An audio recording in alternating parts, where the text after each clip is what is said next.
اے میرے درد کے محرم مولا، دور ہے تجھ سے یہ بیمار تیرا۔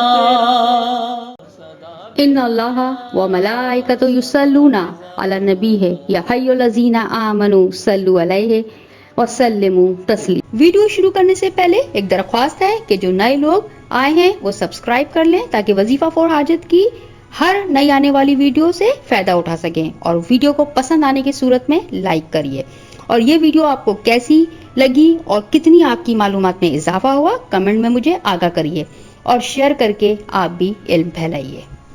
وظیفہ فور حاجت کے پیارے پیارے سامعین، السلام علیکم۔ آج میں ایک بہت ہی اچھی بہت بہترین ویڈیو لے کر آئی ہوں حضرت امام علی کے قول کے حساب سے۔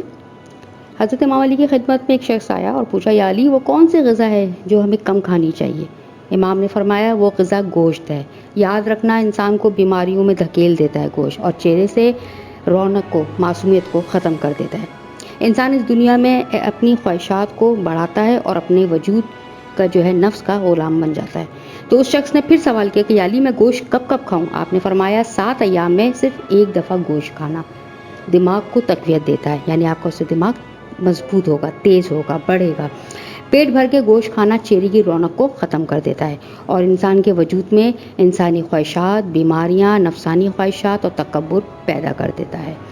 امید کرتی ہوں کہ آپ کو یہ ویڈیو پسند آئی ہوگی۔ اپنا بہت خیال رکھیے گا۔ اللہ حافظ۔